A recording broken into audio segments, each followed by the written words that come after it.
एक मशहूर कवि ने बहुत सीधी बात कही थी, अगर कोई आपको ध्यान से सुन ले तो उसमें आपके कहने का गौरव नहीं, उसके सुनने का बड़प्पन होता है।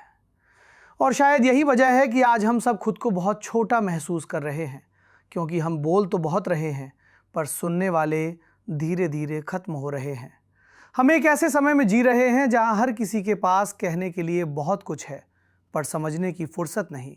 हर किसी के पास एक राय है, इतनी पक्की राय कि उसमें संशय के लिए 1 मिलीमीटर की जगह नहीं बची।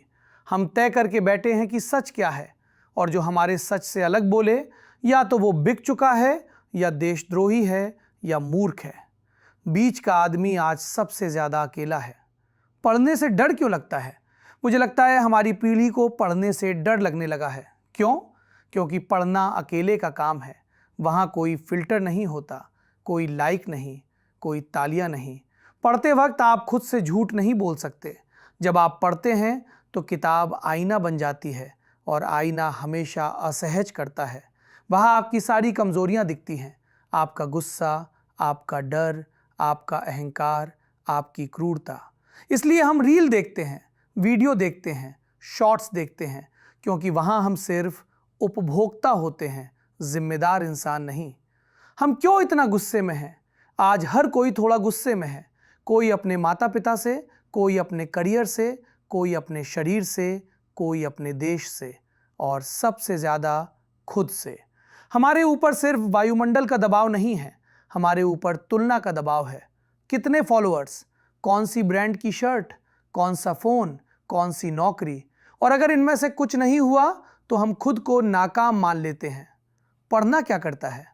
पढ़ना आपको शांत नहीं करता, पढ़ना आपको ईमानदार करता है। पढ़ना आपको ये नहीं बताता कि आप सही हो, पढ़ना आपको ये सिखाता है कि आप गलत भी हो सकते हो। और यही लोकतंत्र की सबसे ज़रूरी शर्त है। लोकतंत्र मतदान भर नहीं है, लोकतंत्र संशय है। संशय कि शायद मेरी बात पूरी नहीं है। इंटरनेट और दूध का तालाब एक कहानी है कि अगर सब लोग तालाब में एक एक लोटा दूध डालें तो तालाब दूध से भर जाएगा, लेकिन सुबह तालाब पानी से भरा होता है। क्यों? क्योंकि हर किसी ने सोचा बाकी तो दूध डाल ही रहे होंगे, मैं पानी डाल देता हूँ। आज इंटरनेट पर यही हो रहा है।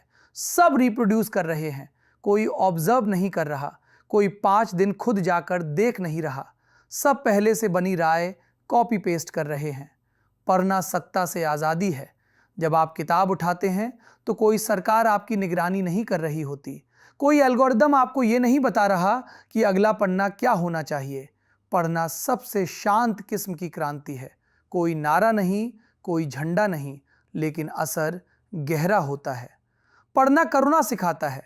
जब आप पढ़ते हैं तो आप दूसरों का मजाक कम उड़ाते हैं, आप बूढ़ों से थोड़ा नरमी से बात करते हैं, आप बच्चों को थोड़ा ज़्यादा धैर्य से सुनते हैं, और सबसे ज़रूरी, आप खुद को माफ़ करना सीखते हैं। पढ़ो, कहीं से भी शुरू करो, किताब से नहीं तो चिट्ठी से शुरू करो। अपनी दादी की पुरानी चिट्ठी, 2 साल पुराना अखबार, दूध वाले का हिसाब लिखा पुराना कैलेंडर, कहीं से भी बस पढ़ना शुरू करो। हमारी समस्या ज्ञान की कमी नहीं है, हमारी समस्या संशय की कमी है, और संशय पढ़ने से आता है। पढ़ो ताकि डर कम लगे, पढ़ो ताकि गुस्सा कम हो, पढ़ो ताकि इंसान बचे रहें, क्योंकि जो नहीं पढ़ता वो बहुत आसानी से भीड़ का हिस्सा बन जाता है, और जो पढ़ता है वो अक्सर अकेला होता है, लेकिन वही इतिहास बदलता है।